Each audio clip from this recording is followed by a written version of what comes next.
সুপ্রিয় ছাত্রছাত্রীবৃন্দ, তোমরা ভালো আছো আশা করছি। আমিও ভালো আছি।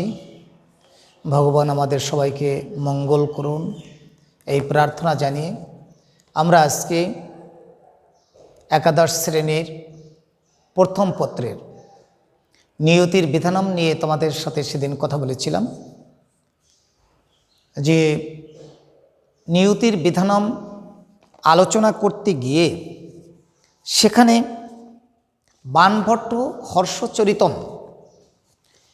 হর্ষচরিতম অবলম্বনে নিয়তির বিধানম নিয়ে আলোচনা করেছিলেন।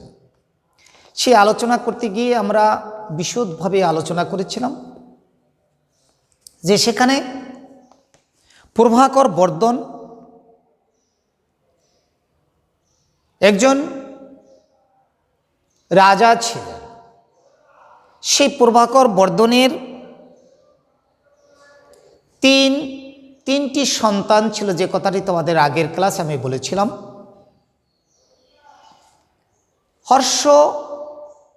হর্ষবর্ধন, রাজ্যবর্ধন, রাজ্যশ্রী মহাপরাক্রমশালী তিনটি সন্তান তার ঘরে জন্মগ্রহণ করেছিলেন।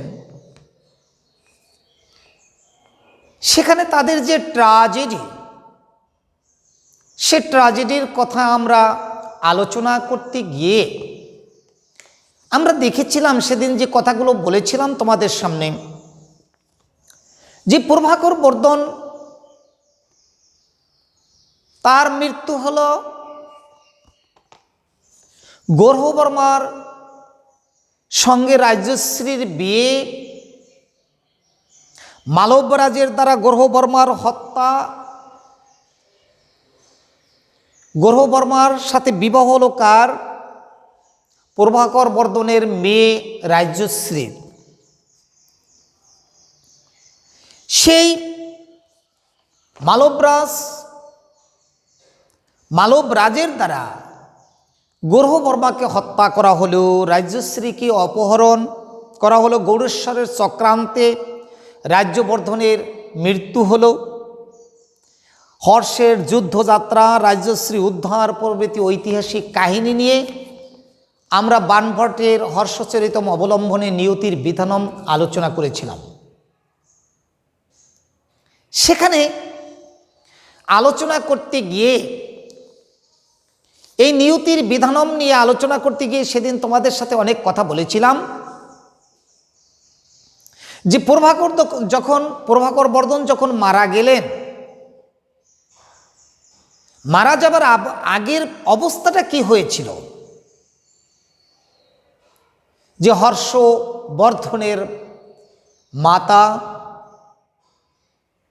যশোবতী তিনি যে আত্মাহুতি দিলেন, আমরা সেই কথাগুলো কিন্তু সেদিন বলেছিলাম যে সেখানে যখন হুনদের এই পরাস্ত করার জন্য কি করেছিলেন, সেই প্রভাকর বর্ধনের পুত্রকে উত্তর দিকে পাঠালেন।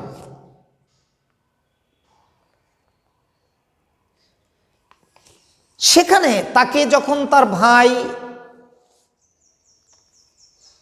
সেই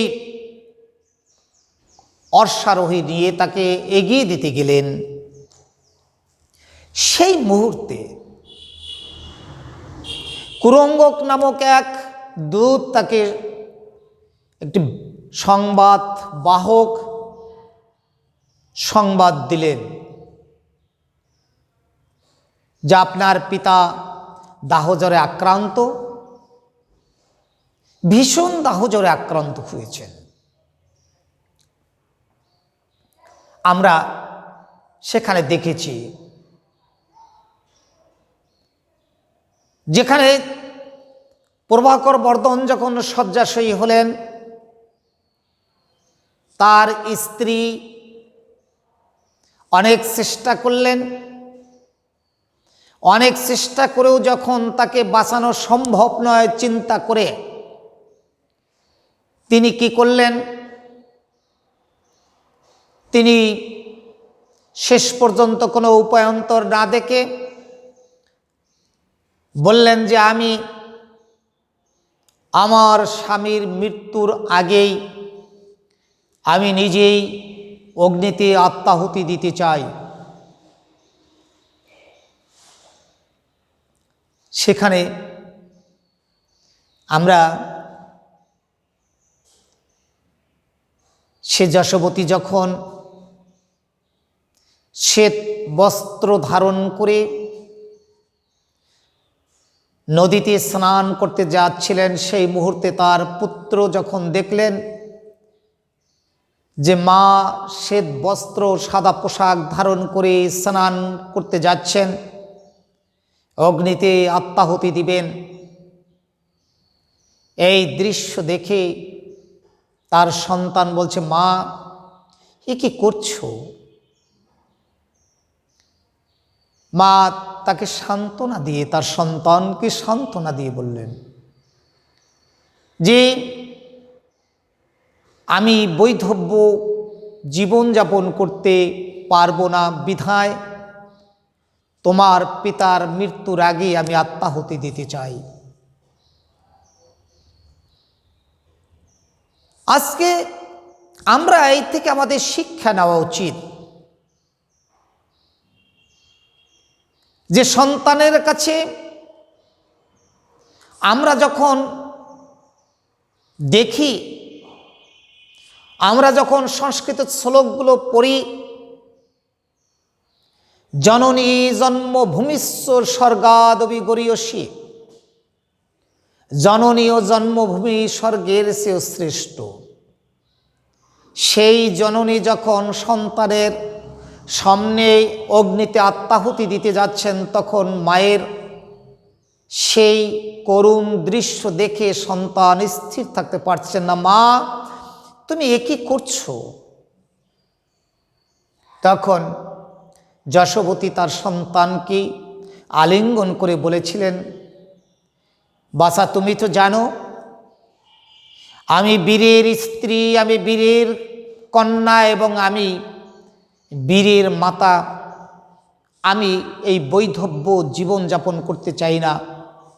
তাই আমরা সেদিন দেখেছি মা তার যে পতিব্রতা, তার যে সতী সাধ্বী নারীর যে উজ্জ্বল দৃষ্টান্ত তিনি রেখে গেছেন, এই সমাজের, আজকের সমাজের সকল রমণীরা যদি, আজকের সমাজের সকল মায়েরা যদি এ থেকে শিক্ষা নিত, তাহলেই আমাদের সমাজটা আজ অনেক দূর এগিয়ে যেত। একজন স্ত্রী তিনি পারেন সংসারকে সুখ ও শান্তি দিতে।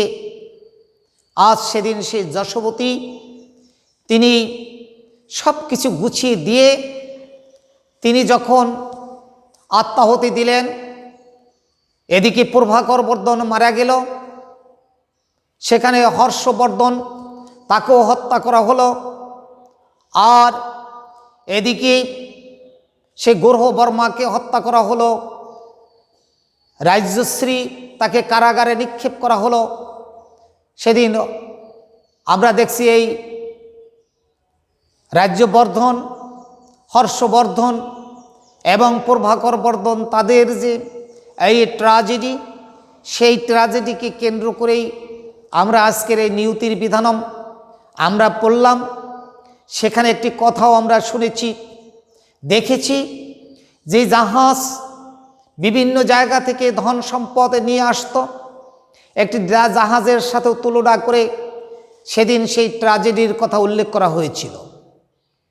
আমরা ছাত্রছাত্রীদের উদ্দেশ্যে বলছি, তোমরা এই নিয়তির বিধানম এটাকে ভালোভাবে পড়বে, এটা থেকে শিক্ষা নেবে। অনেক শিক্ষণীয় বিষয় আছে।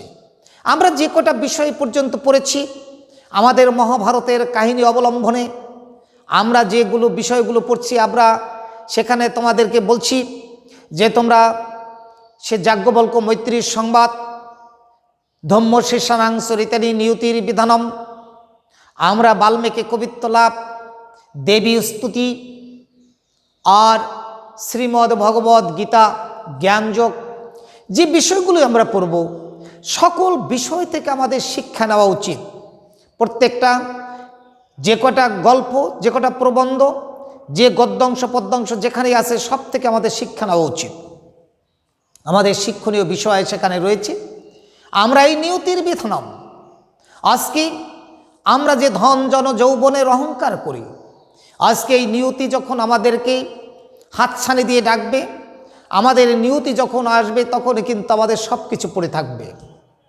আমরা শুধুমাত্র গর্ব করব, এই গর্ব কিন্তু চূর্ণ হয়ে যাবে। যেটা আগের ক্লাসে আমি বলেছিলাম যে এক মুষ্টি ভস্য ছাড়া আমাদের মৃত্যুর পর আর কিছুই থাকবে না। তাই আমাদের কি করা দরকার? ভগবানের নাম স্মরণ করা দরকার। যিনি আমাদের সৃষ্টি করেছেন, যিনি আমাদের সকল বিষয় তিনি আমাদের উপরে আশীর্বাদ করছেন, সেই ভগবানকে আমরা স্মরণ করা আমাদের দরকার। মৃত্যু চিন্তা করা দরকার, এই নিয়তির কথা আমাদের চিন্তা করা দরকার। তাহলে কিন্তু আমাদের জীবনটা সার্থক হবে, সুন্দর হবে। আমরা ত্যাগাৎ শান্তি, ত্যাগাৎ শান্তি, ত্যাগেই শান্তি, ত্যাগেই শান্তি, ভোগে কখনো নয়। আমরা যদি ত্যাগ করতে জানি, আমরা যদি মৃত্যু চিন্তা করি, আমরা যদি নিয়তির কথা বলি, নিয়তির বিধানমের কথা যদি বলি, তাহলে আমরা যদি ওই মৈত্রী যাজ্ঞবল্ক্যের কথাটা পড়ি, সেখানে তিনি কি বলেছিলেন যে অর্থ সম্পদের দ্বারা কখনো অমৃতত্ব লাভ করা যায় না। নিয়তির বিধানমে দেখলাম এত বড় বিশাল ঐশ্বর্যশালী রাজবংশ, রাজাধীরাজরা সেখানে কালের চক্রে সব কিন্তু এক এক করে তাদের নিয়তি সব শেষ করে দিয়েছে। আমরা দেখেছি, গুরু ভক্তির কথা পড়েছি।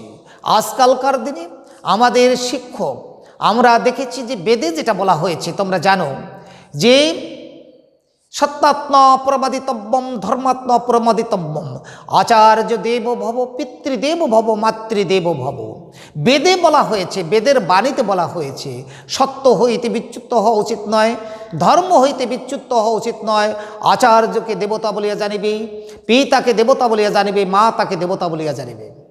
আমরা আজকে শিক্ষক যারা, আমাদের প্রত্যেক শিক্ষক, আমাদের শিক্ষক যারা ছিলেন, আমি তাদেরকে এখনও মাথা নত করে তাদেরকে নমস্কার করি, যিনি আমাদেরকে শিক্ষা দিয়েছেন, যাদের শিক্ষণীয়, যাদের ওই শিক্ষায় আমরা আজ মানুষ হওয়ার চেষ্টা করেছি। মানুষের মতো মানুষ হতে পেরেছি কিনা জানি না, তবে চেষ্টা করেছি। আমাদের গুরু, আমাদের শিক্ষক যারা, তারা যদি আমাদেরকে ভালো আশীর্বাদ করেছেন এবং যদি করে থাকেন, তাহলে সেই আশীর্বাদটা অবশ্যই আমাদের কাজে লাগবে। আর কোনো শিক্ষক কিন্তু কোনো খারাপ আশীর্বাদ দেয় না। আমি জানি সকল শিক্ষক তারা ভালো আশীর্বাদ দেন, ছাত্রছাত্রী তার সন্তানদের উপরে পিতামাতাও ভালো আশীর্বাদ দেন। তাই আজকে আমার ক্লাসে অনেক কথা তোমাদের সাথে আলোচনা করেছি। নিয়তির বিধানমে যে প্রশ্নগুলো আছে, শ্লোক আছে, সেগুলো তোমরা ভালোভাবে পড়বে। এই নিয়তির বিধানম থেকে কিন্তু শিক্ষণীয় শিক্ষা নিলে আমাদের জীবনটাও সুন্দর হবে, সার্থক হবে। শ্লোকগুলো পড়বে, বড় প্রশ্ন আছে, ছোট প্রশ্ন আছে, এগুলো পড়বে। আমরা এর পরের ক্লাসে পদ্যাংশে আমরা শ্রীমদ্ ভগবদ্গীতা নিয়ে আলোচনা করব। আমরা সেখানে বাল্মীকি কবিত্ব লাভের কথা বলেছি, আমরা দেবী চণ্ডীর কথা বলেছি, আমরা শ্রীমদ্ ভগবদ্গীতার জ্ঞানযোগ নিয়ে আলোচনা করব। সেখানে পড়ব এবং শ্লোক ধরে ধরে তোমাদের সাথে আলোচনা করব এবং সেইগুলো ভালোভাবে গ্রহণ করবে। তাই আজকে আমার এই একাদশ শ্রেণী প্রথম পত্রের নিয়তির বিধানম আগের ক্লাসে যা বলেছি, আজকের ক্লাসেও তোমাদের বিস্তারিত আলোচনা করলাম। আরও যদি যেগুলো বাকি থাকবে পরবর্তী ক্লাসে আমরা সেগুলো শেষ করব। তোমরা ভালো থাকবে, সবাই সুস্থ থাকবে, ঘরে থাকবে। এই করোনাকালীন সময় কেউ কোনো অযথা বাহিরে ঘোরাফেরা করে কখনোই বিপদ ডেকে আনবে না। তোমরা মাস্ক ব্যবহার করবে, স্বাস্থ্যবিধি মেনে চলবে, বারবার সাবান দিয়ে হাত ধৌত করবে। আশা করি ভগবান আমাদের মঙ্গল করবে। আগামী দিনে যাতে সুস্থ হয়ে সুন্দরভাবে আবার ক্লাসে ফিরতে পারি, এই কামনা করে শেষ করছি। ওম সর্বেষাং মঙ্গলাং ভুয়াৎ। সর্বে সন্তু নিরাময়া সর্বে ভদ্রাণী পশ্যন্তু মা কর্ষে দুঃখভাগ ভবে। সকলের মঙ্গল হোক, সকলের দুঃখ দুর্দশা দূর হোক, সকলের উপর শান্তি বর্ষিত হোক। ওম শান্তি, ওম শান্তি, ওম শান্তি। হরি ওম তৎসৎ।